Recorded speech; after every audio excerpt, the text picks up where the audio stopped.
72 hours. That is all it took. 72 hours to destroy the greatest precious metals rally in human history. 72 hours to erase more wealth than the GDP of Germany, France, and Italy combined. 72 hours to execute the largest single liquidation event that financial markets have ever witnessed. Tuesday, Thursday, Friday, 3 days, 3 moves, $3 trillion decisions, and $10 trillion gone, not missing, not relocated, not transferred, gone, erased, vanished, as if it was never there to begin with. I want you to understand something before we go any further. What happened on Friday was not a crash. I need you to delete that word from your vocabulary right now. A crash is an accident. A crash is unexpected. A crash is when something breaks that nobody saw breaking.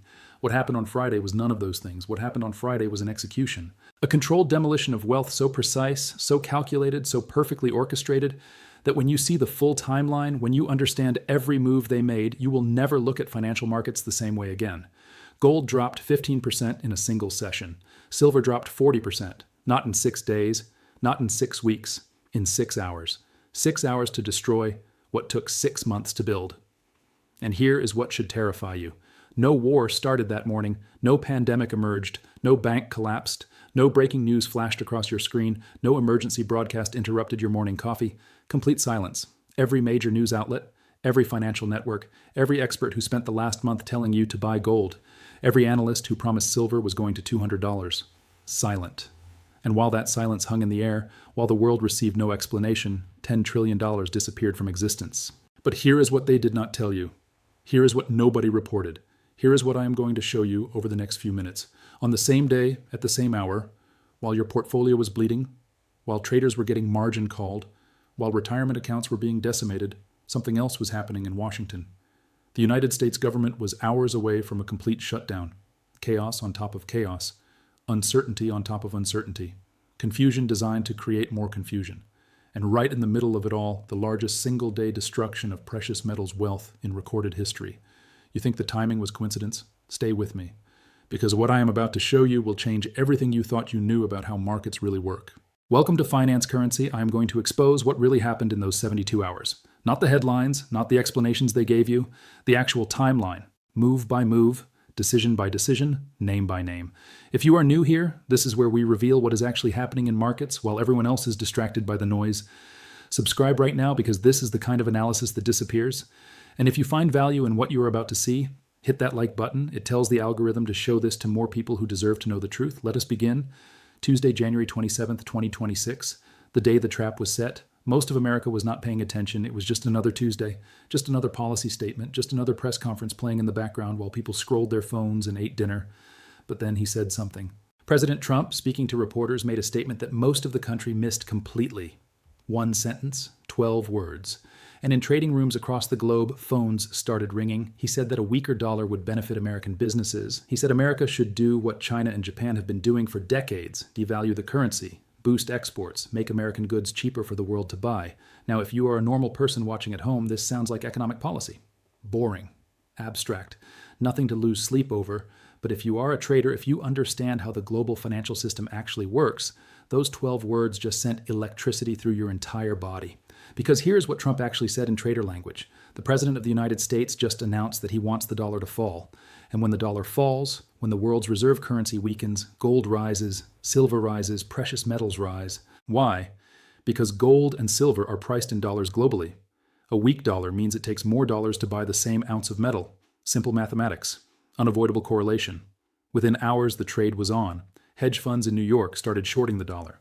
Asset managers in London started loading up on gold futures. Retail traders across America started piling into silver, billions of dollars moving in one direction, everyone betting on the same outcome. Weak dollar, strong metals, easy money. Tuesday was the day the trap was set, and nobody knew they were walking into it. I need you to understand how perfectly this was designed. The signal came from the highest office in the land. It was not speculation. It was not analysis. It was the President of the United States telling the world what he wanted to happen to the dollar, what trader would bet against the president, what fund manager would ignore a direct signal from the White House. What retail investor would not follow the biggest players into what seemed like the easiest trade of the decade? They all bought. Every single one of them. Hedge funds, institutions, pension funds, retail, everyone. And not a single one of them knew that in exactly 72 hours they would all be forced to sell. The bait was set. The trap was ready. All that was left was the slaughter. But first, there had to be euphoria. There had to be peak greed. There had to be a moment when everyone felt so confident, so certain, so absolutely convinced they were right that when the reversal came, the pain would be maximum. That moment came on Thursday. Thursday, January 29th, 2026. The day everyone believed they were rich, gold hit $5,600 per ounce. Let me say that again so it registers. Gold, $5,600 per ounce. The highest price in the entire history of human civilization. Higher than during any war, higher than during any pandemic, higher than during any financial crisis. The highest price that gold has ever been since humans first discovered the metal thousands of years ago. And silver? Silver broke $121, all-time high. The kind of number that makes grown men cry. The kind of number that turns $10,000 into $50,000. The kind of number that makes people believe they have finally cracked the code. Silver had gained 68% in January alone, not for the year, for the month, 68% in 30 days. That is the strongest monthly performance since December 1979, nearly 50 years. Social media was on fire. Every financial influencer was screaming bullish. Every YouTube thumbnail showed rockets and money signs. Every Twitter thread explained why silver was going to $200. Some said $300 was inevitable. A few brave souls called for $500. And the money kept flowing in. On Monday of that week, just 4 days before the crash, the iShares Silver Trust saw $171 million flow in from retail investors. $171 million in a single day for a single ETF. The largest single-day inflow in the history of that fund. Double the previous record set during the famous silver squeeze of 2021. The total silver market had grown to $6 trillion. Let me put that in perspective for you. $6 trillion is larger than Nvidia, larger than Apple, larger than Alphabet. The silver market had become bigger than the biggest companies on earth. One analyst looking at the frenzy called silver the meme commodity of 2026. And he was right. It had all the characteristics. Retail enthusiasm, social media coordination, diamond hands mentality, us versus them narrative, the little guy finally winning against Wall Street. Everyone was euphoric. Portfolios were up 50%, 100%, 200%. People who had never made money in markets were suddenly up more than they made in a year at their jobs. The feeling was intoxicating. The belief was absolute. The confidence was unshakable. Thursday night, people went to sleep dreaming of early retirement. They imagined quitting their jobs, paying off their houses, sending their kids to college without debt. Finally, for once, the regular person was winning. And not a single one of them knew that while they slept, the execution order had already been signed. Here's what I need you to understand about Thursday. Thursday was not the peak because markets got too excited. Thursday was not the peak because prices had risen too fast. Thursday was not the peak because of any natural market force. Thursday was the peak because it was scheduled to be the peak. Maximum euphoria creates maximum pain. The higher the confidence, the harder the fall. The more certain everyone is that they are right, the more devastating it feels when they are wrong. They needed Thursday to happen exactly as it happened. They needed the all-time highs. They needed the record inflows. They needed the social media celebration. They needed everyone, everywhere, fully invested, fully leveraged, fully convinced that gold was going to $6,000 and silver was going to $200 because only then would Friday's destruction achieve its true purpose. Not just to crash prices, not just to liquidate traders, not just to erase wealth, but to break belief, to make sure that the next time precious metals rally, people hesitate. They remember the pain. They remember how quickly gains disappeared.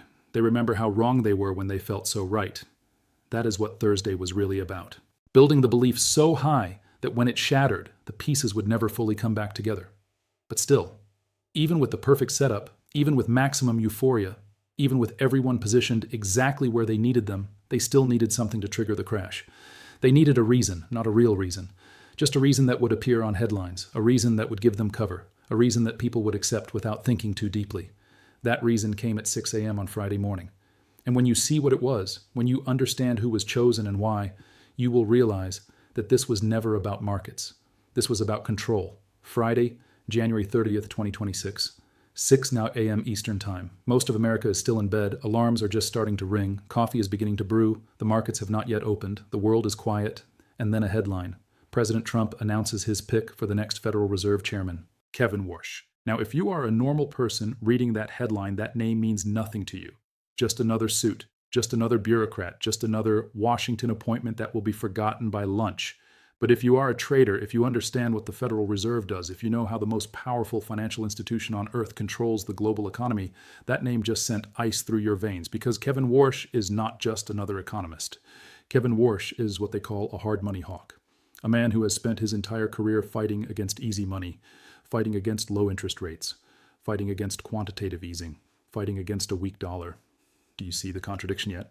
Tuesday, Trump signals weak dollar. Traders short the dollar. Traders buy metals. Everyone positions for dollar weakness. Friday, Trump appoints a Fed chairman who believes in strong dollar, who will raise rates, who will tighten policy, who represents the exact opposite of what Trump signaled 72 hours earlier. The same traders who shorted the dollar on Tuesday were now forced to buy it back on Friday. The same traders who bought metals on Tuesday were now forced to sell on Friday. Forced reversal, forced covering, forced liquidation, Tuesday and Friday. Same president, opposite signals, 72 hours apart. That is not confusion. That is not a policy mistake.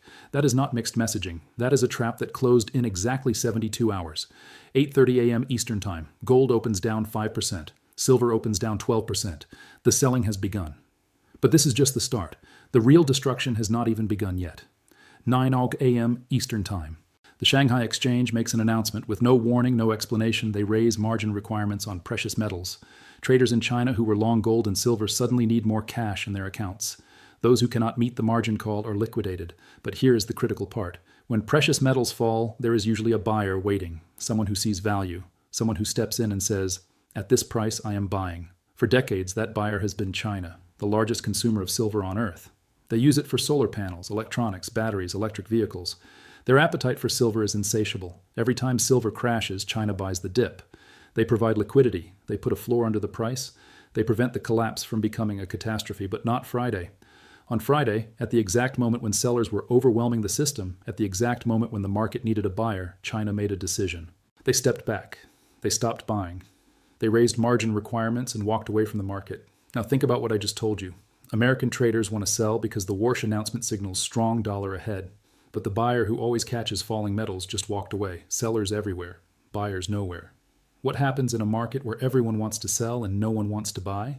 The price does not fall. The price collapses. 10 a.m. Eastern Time. Silver breaks below $110. The first psychological level gone. Algorithms detect the weakness. Stop losses start triggering. Margin calls go out across every brokerage in America.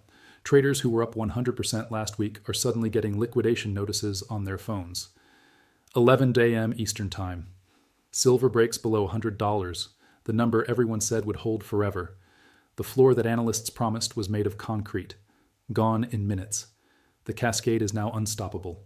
95, 90, 85, 80, 75. Each level that breaks triggers more stop losses. Each stop loss triggers more selling. Each wave of selling pushes the price lower. Each lower price triggers more margin calls. It feeds on itself, a machine designed to destroy wealth as efficiently as possible. 12 p.m. Eastern Time. The ProShares Ultra Silver ETF, ticker AGQ, is now down 50%. If you had $10,000 in that fund when you went to sleep Thursday night, you now have $5,000. But it is not done falling. 1 p.m. Eastern Time. Gold has dropped $700 from Thursday's high. Silver has dropped $40. The destruction is approaching historic proportions. And still, nobody is explaining why. No breaking news, no emergency broadcast, no analyst appearing on television to explain what is happening, just silence while portfolios bleed. 2 p.m. Eastern Time, the final hour of trading. Silver bottoms at $75, down from $121, a 38% destruction in a single session. Gold bottoms at $4,700, down from $5,600, $900 erased per ounce. The ProShares Ultra Silver ETF, AGQ, finishes down 60% in one day. If you had $10,000 on Thursday, you have $4,000 on Friday. 3 p.m. Eastern Time. Markets close. The damage is calculated. $3.4 trillion in gold value, gone. $2.1 trillion in silver value, gone. Leveraged positions, options, futures, derivatives, $10 trillion erased in 6 hours. One trading desk called it the largest single-day wealth destruction in precious metals history. Another called it a capitulation event of historic proportions. I call it exactly what it was. An execution, a controlled demolition, a script that was written weeks in advance and executed with military precision. And now I'm going to prove it to you. After the crash, I did what nobody in financial media bothered to do. I ignored the headlines. I ignored the analysis. I ignored the experts explaining why this was healthy volatility and markets finding equilibrium. I went to the data, the actual trading data from the exchanges, the numbers that cannot lie, the records that tell you what really happened. And what I found changes everything. On Friday, 531 tons of silver contracts were traded in Shanghai. 531 tons. That sounds like massive selling. That sounds like real liquidation. That sounds like people dumping their silver as fast as they could, but here is what the data actually shows. Physical silver withdrawn from Shanghai vaults on Friday. 0. Not low, not minimal. 0. 531 tons of contracts traded. 0 tons of physical silver moved. Not a single gram of real metal left the vaults. So what actually happened? Paper. Pure paper. Shorts needed an exit. They got one. They pressured the price down with contracts backed by nothing. They closed their positions at artificially low prices. And buyers absorbed everything at the bottom. This was not a crash. This was a position transfer. Shorts exiting, longs entering, paper changing hands, while physical silver sat untouched in vaults, exactly where it was the day before. The screen showed chaos. The vaults showed nothing. Now let me show you a number that will make your head spin. On Friday, when COMEX closed, the paper price of silver was $75. On the same Friday, when dealers closed, the price of physical silver was $120. Same metal, same day, same hour, $75 on paper, $120 for physical. A 60% gap between the screen price and the real price. Which price is real? The paper price that can be manipulated with contracts backed by nothing? Or the physical price where actual metal changes hands between actual humans? If you went to a dealer on Friday and asked to buy silver, they would have laughed at $75. They would have quoted you a $120 minimum, and they would have told you they were sold out anyway. The screen said one thing, reality said another, and the gap between them tells you exactly what this was. Manipulation. Pure and simple. But I am not done, because here is what should really disturb you. Remember when the crash happened? Friday, January 30th, the last trading day of January, month end. Now let me take you back exactly 1 month. December 31st, the last trading day of December, month end. What happened that day? Silver dropped 15% in one session. Same pattern, same timing, month end. And then what happened? Silver recovered. It rallied through January. It went to all-time highs, 2 consecutive month ends, 2 massive drops. Same pattern. Coincidence? Let me show you what else happened on those exact days. On December 31st, the Federal Reserve's standing repo facility handed out a record amount of dollars to banks, the highest ever. Emergency liquidity flooding into the system on the last day of the year. On January 30th, while silver was crashing, the government was on the edge of shutdown, Congress scrambling, chaos everywhere, uncertainty maximum. The banks that received those record repo dollars, they are the same banks that hold massive short positions in silver. The data is public. Anyone can verify it. Month end is when banks need to clean up their balance sheets. Month end is when they need to close positions. Month end is when they need their books to look a certain way. And month end, twice in a row, is exactly when silver mysteriously crashes. December 31st, record repo. Silver crashes 15%, then recovers. January 30th, government chaos. Silver crashes 40%. Same pattern, same timing, same players. This is not coincidence. This is a calendar. A script that runs on schedule. Now let me show you what the CME was doing behind the scenes. December 12th, 6 weeks before the crash. Silver is rallying hard. Regular people are making money. And quietly, without announcement, the CME raises margin requirements by 10% December 29th. Silver keeps climbing. CME raises margins again, 25% jump. Overnight, no warning. December 30th, less than 24 hours later, they raise margins again. 2 hikes in 2 days, January 28th, 3 days before the crash. CME changes the entire margin system. 9% becomes 11%. 4 margin hikes, 6 weeks. 80% increase in cash required to hold a position. Do you understand what that means for a normal trader? You bought silver at $60. You have been riding this rally for months. Your account is up big. Life is good. And then, without warning, your broker sends you a message. Your margin requirements have increased. You need 80% more cash in your account today, right now. Or you get liquidated. Where does that cash come from? Most people do not have 80% extra just sitting around. So they get liquidated, forced to sell whether they want to or not. And when thousands of leveraged traders are forced to sell at the exact same time, the price does not decline. The price collapses. But here is what should make you furious. After Friday, after the crash, after 10 trillion vanished, the CME raised margins again, Saturday, the day after the massacre. Another hike. They raised margins before the crash to cause forced selling. Then they raised margins after the crash to prevent recovery. That is not risk management. That is not protection. That is suppression. Now let me show you the final piece of evidence. This is not the first time they have run this script. Silver runs from $6 to $50, 800% gain. Regular people making fortunes. The Hunt brothers trying to corner the market. What happened? CME created Silver Rule 7. Banned leverage buying overnight. Federal Reserve raised rates to 20%. Result, silver crashed from $50 to $10, 80% destruction. Took 30 years to recover. Silver runs from $8 to $50, 600% gain.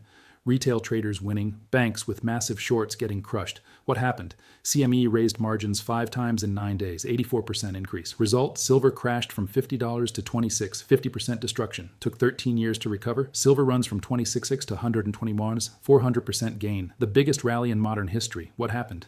CME raises margins 4 times, China raises margins and steps back. Fed chairman announcement timed for maximum damage, government chaos is cover.